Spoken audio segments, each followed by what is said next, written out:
From the courageous and great work of Dr. Robert Smith beginning in the 1960s and all through his life and career to the present day, 2016, in April of this year, the Mississippi legislature passed a bill. I don't need to tell most of you about it, but I do want to speak briefly about House Bill 1523. It provided special legal protections for people who held certain sincerely held religious beliefs or moral convictions, and I quote from the key section of that bill: "The sincerely held religious beliefs or moral convictions protected by this act are the belief or conviction that A, marriage is or should be recognized as the union of one man and one woman. B, sexual relations are properly reserved to such a marriage. And C, male, parentheses man, or female, parentheses woman, refer to an individual's immutable biological sex is objectively determined by anatomy and genetics at the time of birth." And these legal protections that were provided solely for people who held these beliefs and convictions had the potential to wreak all sorts of damage and havoc to people if that law was implemented. But perhaps even more than the legal consequences was the message this bill sent, that the state of Mississippi was endorsing and sanctioning and encouraging discrimination against our brothers and sisters. And as many of the members of the legislature who opposed this bill pointed out, particularly the heroic members of the Legislative Black Caucus who opposed this, of all states, Mississippi should not be passing a bill that encourages discrimination and that resurrects the darker impulses of prior times that so many people in this room fought against back in the 1960s. And one of the great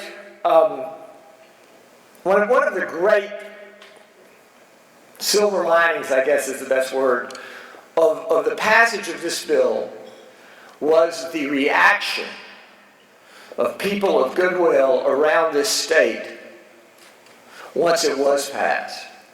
Because it was actually fairly low-key until the legislature passed it. And then there was a broad coalition of thousands and thousands of Mississippians who marched and protested and wrote letters and raised their voices against this bill. The governor, of course, nevertheless signed it, and it was scheduled to go into effect on July 1. A number of organizations and law firms were looking at filing a challenge to this bill, but for very understandable reasons, were thinking that in light of the prevailing legal doctrine, a challenge could not be filed until after the bill took effect on July 1. The ACLU did file a case prior to July 1 with two plaintiffs who said that they were two male plaintiffs who said they were planning to get married in 3 years. And a lot of us looked at that and said that there are going to be real problems with the issue of standing in that case. But we knew it was going to be decided prior to July 1. And we were thinking, we don't want the first legal salvo of this terrible bill to be a defeat. And so we started thinking about what can we do to try to minimize the possibility of defeat and maximize the possibility of victory. And I was thinking about this, and I got a call from Beth Orlansky, legal director of the Mississippi Center for Justice, and she and Riley and the rest of the staff there were thinking about it too. And we talked and we decided that we had to go in and file something prior to July 1. And the staff and the lawyers in my office, Sybil Bird and Jake Howard, and I, working with Beth and Riley and the wonderful staff at the Mississippi Center of Justice, found a wonderful collection of 12 people in one church to step forward, gay, lesbian, transgender, and straight, reflecting the Rainbow Coalition in so many ways of Mississippians who had stood up in protest against this bill and who were embarrassed and ashamed and who said, we can do better. And this collection of 12 people in this church agreed to file the lawsuit to challenge House Bill 1523. We filed it on June the 3rd. A week later, our good friends at the Paul Weiss Law Firm in New York, Roberta Kaplan and Joshua Kay, who had led the challenge to the ban on gay adoption, the ban on gay marriage in Mississippi, had been looking at this, and once we stepped forward, they stepped forward too, representing the Campaign for Southern Equality, a wonderful organization out of North Carolina that done great work in Mississippi, and Reverend Dr. Susan Rostowski of Hattiesburg, an Episcopal priest and a professor at the University of Southern Mississippi. And they filed a lawsuit. The lawsuits were consolidated, and we worked together. And less than 30 days after we filed that suit, about 40 minutes before the bill was to take effect, a great United States District Judge named Carlton Reeves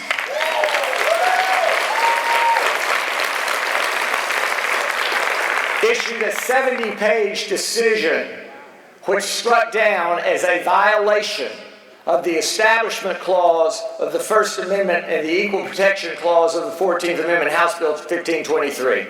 It never took effect.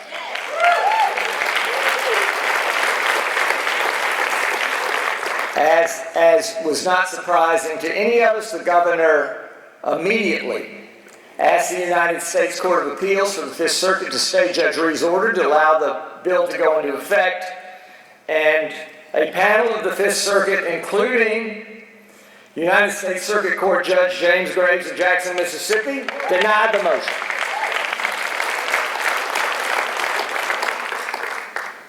The governor's appeal is going forward now. It will be decided sometime within the next year, and we hope and believe that we will remain victorious. But whatever happens, we have made a statement here, and the statement was made in large part by these 12 people in this church, representing the thousands of Mississippians, so many here in this room who said, this is not right. You talk about sincerely held religious beliefs and moral convictions. These are not our sincerely held religious beliefs and moral convictions. And we are part of Mississippi too. And it is not right to make our state endorse these principles when they are not our principles, and they shouldn't be our state's principles, and the United States Constitution doesn't allow that. So I want to call to the stage now the heroic people, many of whom are here, some are not, but let me begin by calling those who are here, and then I will list the rest of them as well. First, a man who needs no introduction, Barber, a long-time civil rights and human rights activist who has been working day in and day out for justice and equal rights since he arrived here in 1964, a man who's filed more lawsuits than Donald Trump, and all to better effect. He was our lead plaintiff here. It's such an honor to have him be part of this case. He is an ordained Presbyterian minister in addition to his work as a human rights activist. Carol Burnett, an ordained Methodist minister, executive director of Moore Community House in East Biloxi and the Mississippi Low Income Child Care Initiative. Catherine Elizabeth Day, an artist and activist in Jackson, the Reverend Don Fortenberry, an ordained Methodist minister, longtime chaplain of Millsaps College, and a fighter for social justice in this state. Dorothy Triplett, longtime state and municipal employee and longtime community and political activist. Rennie Taylor, a Navy veteran, an engineer, and a political activist, the first openly gay person to serve as a delegate to a national political convention in 2012, the Democratic Convention.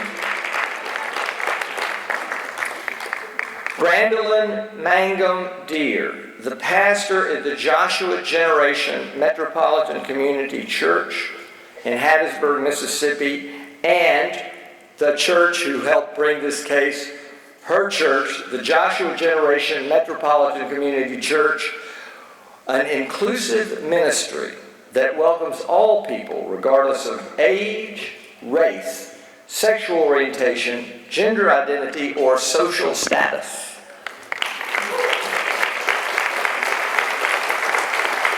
Now, the other plaintiffs who couldn't be here tonight include Joan Bailey, a retired therapist in Jackson with a practice largely devoted to lesbian women, Anthony Tony Boyette, an activist on the coast, Dr. Susan Glisson, the founder and longtime director of the William Winter Institute for Racial Reconciliation at the University of Mississippi, Derek Johnson, the executive director of the Mississippi State Conference of the NAACP, and Susan Mangum, Brandolyn's partner and the director of worship at the Joshua Generation Metropolitan Community Church. These are courageous people who stood forward at a time we needed them.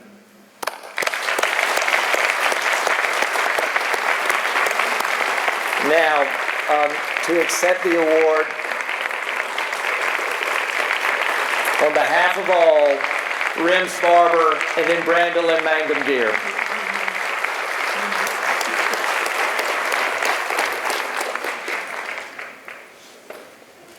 When House Bill 1523 became law, and the state tried to tell me what my basic beliefs ought to be, I was upset and enraged. Mine are that God is love and that God loved me in spite of myself, and the first requirement of God is that I embrace the community and do justice. Yes. Therefore, when Beth Orlansky asked if anyone was interested in suing over this government intrusion, I jumped up at the chance. I want to thank Beth and Rob McDuff and their wonderful judge, Carlton Reeves, and President Barack Obama for nominating him. Amen.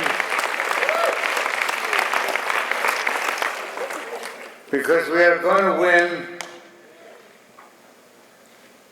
and the Lord loves us all, and we can do justice in this place, although it's been very difficult over the last 50 years.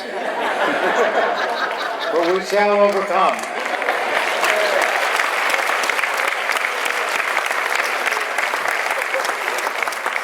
Good evening.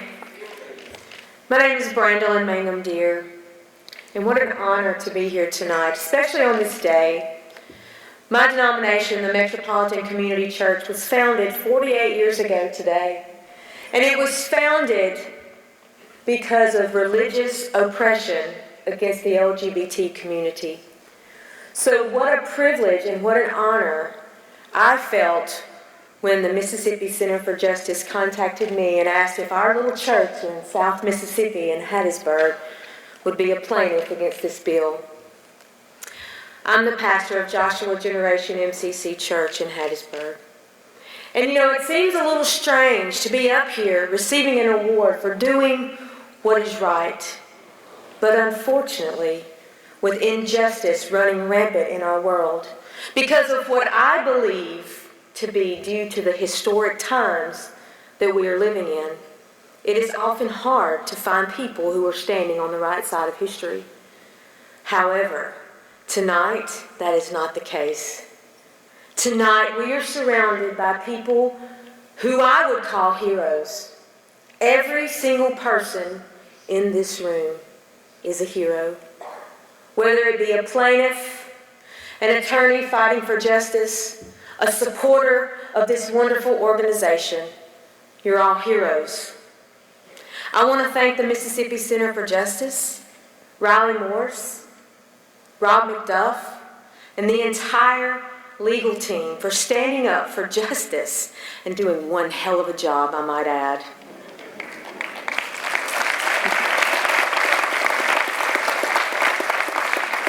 Now I want to thank all of the plaintiffs who rallied together and said, no more, no more. We not only challenged this law, but we confronted it together. And we conquered this hateful and unconstitutional bill. And together, we have made Mississippi a better place for everyone. You know, people ask me all the time, why do you stay in this state? Why do you stay in a place that seems to hate you? Why stay in a place where you're constantly fighting for equality? Why not move to a state that's more accepting and more open? And I always tell them, this is my Mississippi. This is my Mississippi. And yes, there are positive and there are negative things for folks like me living in a place like Mississippi. But as things go here in the South, slowly and surely as the biscuits are rising in the oven on Sunday morning, the positive is overcoming the negative.